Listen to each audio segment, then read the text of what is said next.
तो समझिए बहुत ध्यान से, एक बार हमने बता भी दिया है। राष्ट्र का स्वरूप, राष्ट्र क्या है पहले इतना जान लो। राष्ट्र है क्या? उसको आप राष्ट्र कहें, चाहे देश कहें, चाहे अंग्रेजी में कंट्री कहें, तीनों पर्याय हैं एक दूसरे के। देश है, राष्ट्र है, कंट्री है, ये राष्ट्र है। और राष्ट्र का एक स्वरूप, मतलब राष्ट्र का स्वरूप क्या होता है, किसे आप राष्ट्र कह सकते हैं, राष्ट्र की परिभाषा में कौन आ सकता है, उसके अंतर्गत क्या क्या चीज़ें होनी चाहिए, तभी वो राष्ट्र कहा जा सकता है या एक देश कहा जा सकता है। बहुत बढ़िया पाठ है। वासुदेव शरण अग्रवाल जी जो हैं, ये वो हैं बहुत बड़े इतिहासकार, पुरातत्वविद हैं ये। और इनका ये पाठ जो है वैसे परीक्षा के दृष्टिकोण से बहुत इम्पॉर्टेंट भी है। पहला पाठ है लेकिन बहुत कुछ इसमें भरा हुआ है। इसमें थोड़ा सा आपको विचार करना पड़ेगा कि जो इसका शीर्षक है राष्ट्र का स्वरूप, गद्य पाठ पढ़ने के पहले आप उसके शीर्षक को नज़रअंदाज मत किया करें। शीर्षक पढ़ करके और ज़रा मनन करें एक बार कि इसमें क्या हो सकता है, क्योंकि पूरा का पूरा पाठ जो होता है, जो विस्तार उसका होता है, वो उसी शीर्षक के इर्द गिर्द ही पूरी बात घूमा करती है। तो शीर्षक के टाइटल इसका है राष्ट्र का स्वरूप। तो राष्ट्र का स्वरूप क्या होता है? स्वरूप माने चेहरा, या किसे आप राष्ट्र कह सकते हैं। देश क्या होता है, इस पर इन्होंने बताया है। और 3 चीज़ें बताई हैं कि यदि 3 चीज़ें प्राप्त हो जाएं तो उसको राष्ट्र कहते हैं। राष्ट्र का स्वरूप बन जाता है, देश का निर्माण हो जाता है। नंबर 1,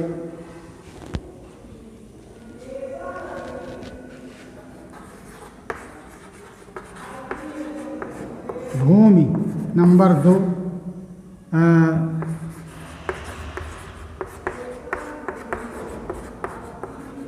बसने वाले लोग।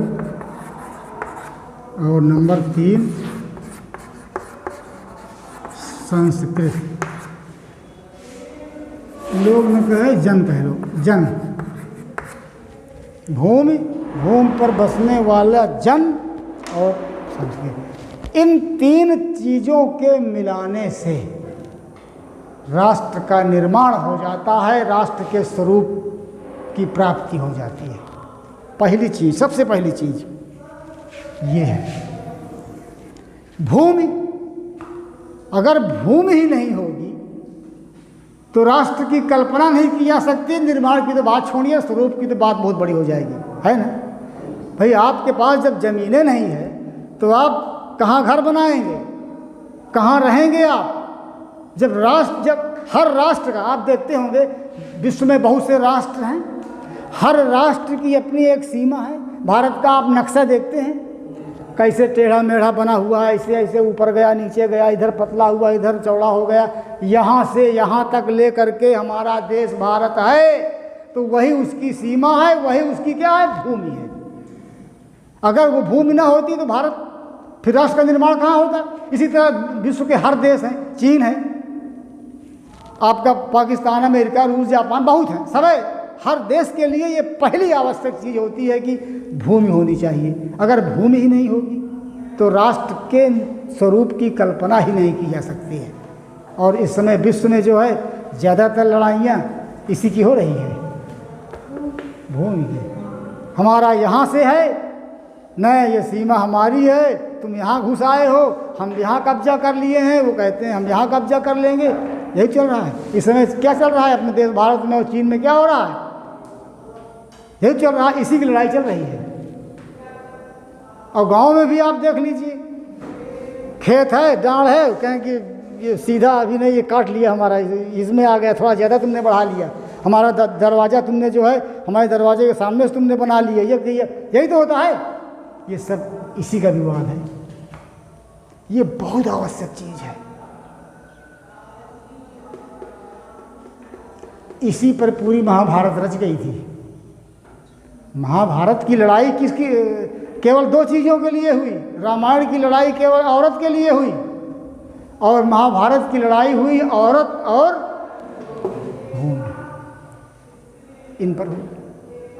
तो ये आवश्यक चीज़ होती है। भूमि पहला तत्व है। राष्ट्र के स्वरूप का पहला तत्व क्या है? भूमि है। अच्छा ठीक है, भूमि मिल गई आपका, तो क्या भूमि के मिल जाने से और ये दो चीज़ें अगर ना हो तो क्या राष्ट्र का स्वरूप हो सकता है? नहीं हो सकता है। क्यों? कल्पना कर लीजिए कि जब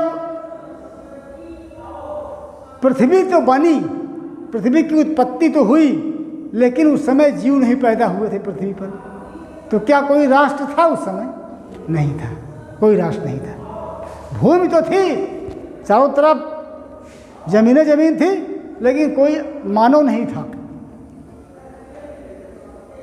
तो राष्ट्र कहाँ से बनेगा? जमीन से क्या होता है?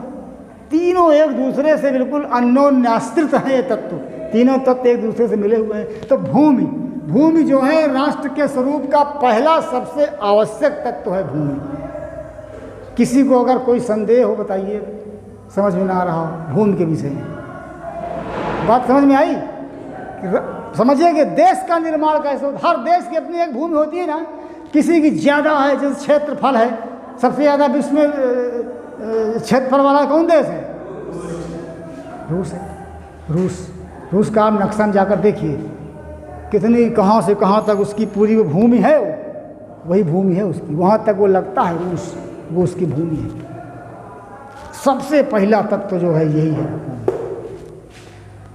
अब हमारे हैं दूसरा तत्व, भूमि पर बसने वाले जन। भूमि तो बहुत है, लेकिन निवास करने वाला कोई आदमी नहीं है, तो कहे कि भूमि किस मतलब की? भूमि राष्ट्र का निर्माण कहाँ हो सकता है? आदमी होने चाहिए, जन।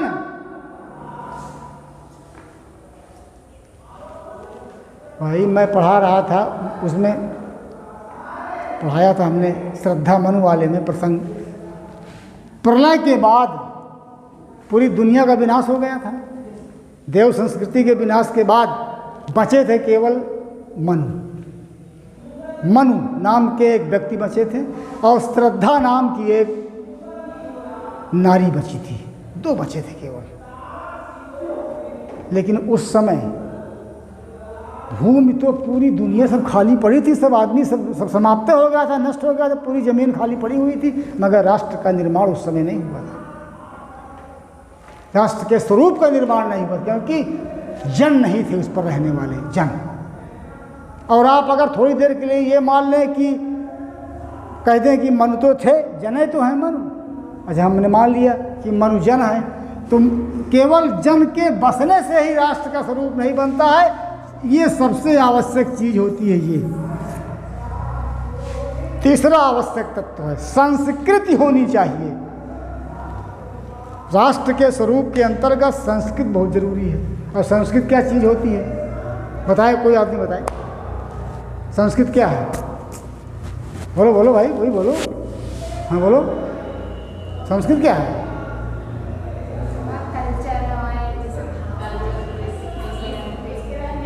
क्या क्या इसमें आता है? संस्कृत में क्या क्या चीज़ें आती हैं? नहीं, लोग कहते हैं कि भारतीय संस्कृति के हम उपासक हैं, हम भारतीय संस्कृति को मानते हैं, लेकिन ये पूछो संस्कृति है क्या चीज़? बहुत चीज़ें, हाँ वो भी है, बहुत चीज़ें आती हैं। देखो, शिक्षा, परंपरा, रीति रिवाज, प्रथाएं, रहन सहन, खान पान, पहनावा, भाषा, गीत संगीत, सबके मिले हुए रूप को कहा जाता है संस्कृति। वही संस्कृति है। तो इसका होना बहुत ज़रूरी है। अगर संस्कृति नहीं है, ये दोनों चीज़ें हो गई, अगर ये नहीं है तो राष्ट्र का स्वरूप नहीं हो सकता। जैसे आप थोड़ा से पीछे चलें,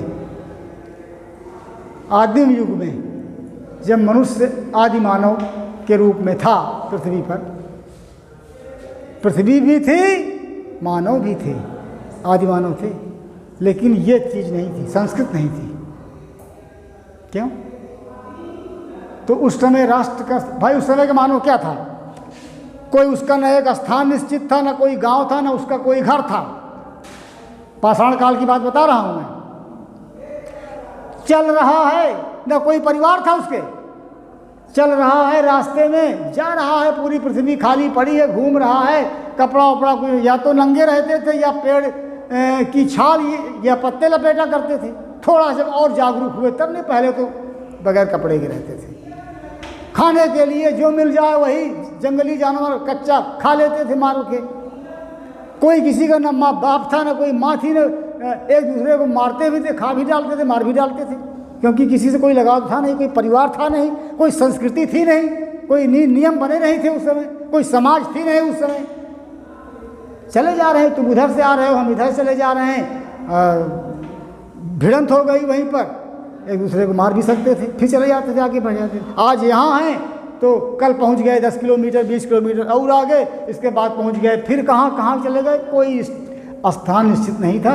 टहलते थे पूरी पृथ्वी पर, ना कोई रीति रिवाज थी, ना परंपराएं थी, ना उस समय कोई वो नियम कानून थे, कुछ नहीं था। ऐसे थे तो दोनों लोग तो थे, भूमि भी थी, भूमि पर बसने वाले लोग भी थे, लेकिन ये चीज़ नहीं थी आदिम युग में, पाषाण काल में। उस समय राष्ट्र के स्वरूप का निर्माण नहीं हुआ था।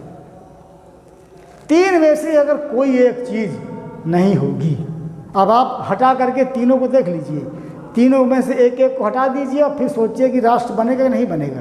नहीं बनेगा। भाई साइकिल क्या है, तुम्हारी शरीर क्या है, कई चीज़ों का कलेक्शन है। साइकिल है क्या चीज़, हमसे कोई बताया साइकिल कहाँ होती है। ये मेज है, ये क्या है, मेज कहाँ है, इसको उखाड़ लो तो ये लकड़ी का पल्ला हो जाएगा, इसका नाम है, इसके नाम जो है पावा हो जाएंगे। साइकिल के हैंडल खोल डालो, हैंडल हो गया, वो सीट हो गई, वो टायर हो गए, वो ट्यूब हो गए, वो नट हो गया, वो चैन हो गई, वो चैन कवर हो गया, क्या हो गया। साइकिल कहाँ है,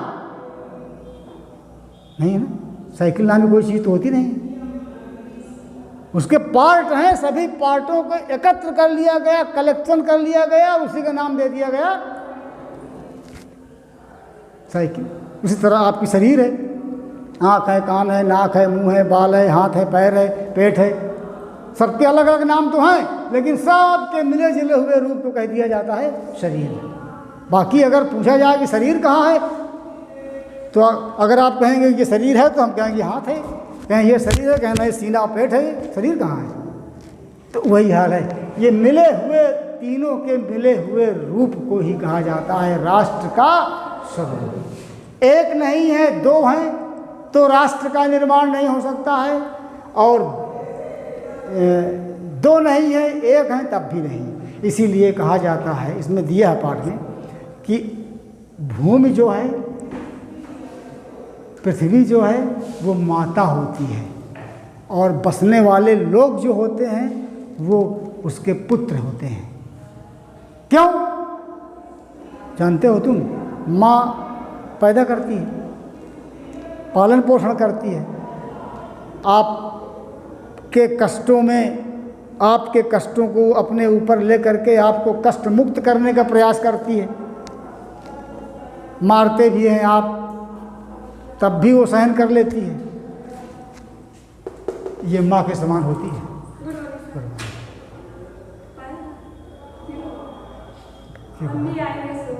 हाँ ठीक। अब थोड़ी देर में बाद है, थोड़ी देर बाद में तो सुनिए मैं क्या बता रहा था।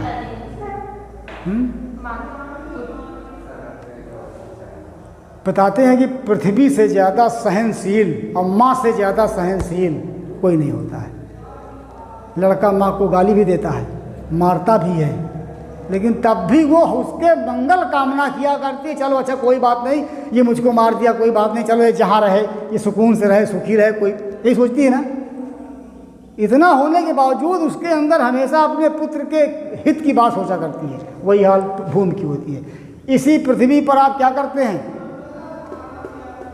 आप गंदगी भी करते हैं ना, इसको खोदते भी हैं, इसके अंतस्थल में चले जाते हैं, इसका चीर डालते हैं छाती पृथ्वी की, नीचे से निकाल लाते हैं बहुत कुछ सामान, पेड़ भी लगाते हैं, अनाप शनाप लोड इसके ऊपर रख देते हैं। कुछ कहती है? कुछ नहीं कहती है। पड़ी है, जो करना हो करो, जोतते हो, बोते हो, रेलगाड़ी चल रही है, ट्रक चल रहे हैं, शांत पड़ी है, सहन कर रही है, जो करना हो करो, माँ की तरह। ये माँ है, इसीलिए धरती को माता कहा जाता है। कहा जाता है ना, धरती माता। धरती पिता नहीं बोला जाता कि बोलते हैं? नहीं बोलते हैं, धरती माता। इसीलिए इसको कहा जाता है कि ये सहनशील है, ये धैर्यशाली है, हमेशा धैर्य धारण करती, सब कुछ अपने ऊपर, जितने भी प्रहार मनुष्य यहाँ पर करता है, पृथ्वी एक भी शब्द नहीं बोलती, सब अपने ऊपर धारण कर लेती है। तो इससे हमारा आपका नाता पृथ्वी से पुत्र और माता वाला होना चाहिए, वात्सल्य प्रेम होना चाहिए इसका। इसीलिए तो कहा जाता है कि जिस देश में रहो, जहाँ का खाओ, जहाँ का पानी पियो, उसके प्रति हमेशा प्रेम रहना चाहिए, भक्ति, प्रेम, उसके भक्ति, उसके ये हमारी मातृभूमि है। इसीलिए धरती माता भी कहा जाता है, मातृभूमि भी कहा जाता है ना, मातृभूमि, माता भूमि, माँ से ही जोड़ा गया है, इसीलिए जोड़ा गया है। और ये भूमि पर बसने वाले जन, ये जितने भी लोग यहाँ पर हैं पूरी पृथ्वी में, ये पृथ्वी की संतानें हैं, ये माँ है। और ये जितने भी लोग हैं, इसीलिए तो कहा जाता है कि पृथ्वी के जितने भी लोग हैं, पृथ्वी बसने वाले, पृथ्वी माता किसी के साथ अन्याय नहीं करती है, सबको समान भाव से देखती है। हिंदू हो, मुस्लिम हो, सिख हो, ईसाई हो, सबके लिए समान भाव, सबके लिए वही अन्न देती है खाने के लिए, वैसा पानी देती है, वैसी हवा मिलती है, सब पुत्र उसके बराबर होते हैं। जैसे माँ के लिए उसके चाहे जैसे जितने पुत्र हों सब बराबर होते हैं, उसी प्रकार से पृथ्वी पर बसने वाले जितने जन होते हैं, ये भी सब बराबर होते। संस्कृति जो है ये अलग कर देती है, इसमें डिफरेंस हो जाता है, सबकी अलग। कहते हैं कि भारतीय संस्कृति, पाश्चात्य संस्कृति, वेस्टर्न कल्चर। पाश्चात्य क्या, इंग्लैंड, चीन, इंग्लैंड, जापान, अमेरिका वाली जो पश्चिमी देश हैं, वहाँ की जो कल्चर होती है, उनका रहन सहन, उनका पहनावा, उनका खान पान, उनकी शिक्षा, उनके रीति रिवाज, उनके शादी ब्याह, उनके गीत संगीत हमसे अलग है, उनकी भाषा। हालांकि वहाँ की संस्कृति जो है हमारे संस्कृति के ऊपर हावी हो गई है बहुत ज़्यादा, ये बहुत चिंता की भी बात है। भारत की संस्कृति के ऊपर बहुत संस्कृतियों ने हमला किया। यहाँ कोई एक आध लोग नहीं आए, यहाँ हूण आए, शक आए, डच आए, फ्रांसीसी आए, आर्य आए, मुगल आए, अंग्रेज आए, और जितने लोग आते गए उन लोगों ने भारत की संस्कृति के ऊपर हमला उन्होंने किया और संस्कृति को बदलने की पूरी कोशिश किया कि हम इसको बदल करके अपनी संस्कृति यहाँ चला दें। लेकिन बताते हैं कि ये भारत की, हमारे देश की संस्कृति है, ये इतनी गंभीर संस्कृति है कि दूसरी संस्कृतियाँ जो इसको मिलाने के लिए आती हैं, ये अपने आप उनको स्वयं मिला लेती है, ये मिटती नहीं है। इसको मिटने का बहुत प्रयास किया गया लेकिन मिट नहीं पाए, मगर फिर भी प्रभावित कर ले गए। हम आप प्रभावित बहुत हैं इससे। भारत की संस्कृति जो है, पाश्चात्य संस्कृति इस पर बहुत हावी हो रही है। हमारी आपकी बोलचाल की भाषा क्या है, पूरी पाश्चात्य संस्कृति आ गई है। पहनावा हमारा आपका क्या है, वेस्टर्न कल्चर पर है। खान पान हमारा क्या है, हम नहीं है तो भले हम खा लें यहाँ का खाना, नहीं तो अगर है जिसके पास वो सब वेस्टर्न कल्चर पर चल रहा है। ये खतरा है भारतीय संस्कृति के लिए। तो कुल मिलाकर के कहने का मतलब मेरा ये है पाठ के संदर्भ में कि राष्ट्र के निर्माण के लिए तीनों तत्व आवश्यक हैं, और यदि कोई एक तत्व नहीं रहेगा तो राष्ट्र की कल्पना नहीं की जा सकती है। और तीनों तत्व आपस में एक दूसरे से अन्योन्याश्रित हैं, एक दूसरे से संबंधित हैं, और तभी राष्ट्र के निर्माण की कल्पना की जा सकती है। ये तो आपका हमने सारांश बता दिया है, समझा दिया। आप इसको पढ़ लीजिएगा, हेडिंग वाइज इसमें दिया। पहले समझाए हैं भूमि के विषय में, फिर भूमि पर बसने वाले जन के विषय में बताए हैं उसमें किताब में, और फिर संस्कृति के विषय में बताए हैं। तीनों को हमने बता दिया। कुछ समझ में आया? कोई दिक्कत?